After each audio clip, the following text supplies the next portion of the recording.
Hello' guys, আজি মানে আমি 5th চেমৰ ছোৱালীকেইজনী স্বপ্ন মেমহঁতৰ ঘৰলৈ যোৱা কথা আছিল। চ' মই ফাৰ্ষ্ট কি পিন্ধিম সেইটো ডিচাইড কৰি লৈছিলোঁ। ভাবিলোঁ কুৰ্তিটোৱে বেষ্ট হ'ব। আমি গোটেইকেইজনী কলেজৰ সন্মুখতে লগ হ'লোঁ। তাৰপিছত আমি খোজকাঢ়িয়ে গ'লোঁ, কাৰণ মেমহঁতৰ ঘৰটো মিঠাপুখুৰীৰ ওচৰতে আছিল, ইমানো বেছি দূৰ নহয়। তাৰপিছত আমি স্মাৰ্ট বজাৰত সোমালোঁ, ভাবিলোঁ মেমহঁতৰ ঘৰলৈ কিবা এটা লৈ যাওঁ। এয়া আহি আমি মানে মিঠাপুখুৰীৰ ওচৰে পালোঁহি। তাৰপিছত স্বপ্ন মেমহঁতৰ ঘৰ সোমালোঁ, সোমাই পানি অলপ বহিলোঁ। বহুত বেছি গৰম আছিলে আৰু সেইবাবে আমাক মেমে ফাৰ্ষ্ট কল্ড্ৰিঙেই দিলে খাবলৈ। মেমে আমাৰ কাৰণে খাবলৈ বহুত কিবাকিনি ৰান্ধিছিল, সকলোবোৰ বহুত টেষ্টি হৈছিল।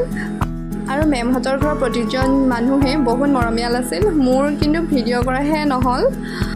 মেমৰ যে ল'ৰাটো ইমান মৰম লগা, তাৰ লগত বহুত টাইমেই খেলিলোঁ। মেমৰ ঘৰলৈ যোৱা স্মৃতি হিচাপে কেইখনমান ফটো মাৰিলোঁ। তাৰপিছত আমি সকলোৱে ৰুমলৈ বুলি গুচি আহিলোঁ। আজিলৈ ভিডিঅ'টো ইমানেই।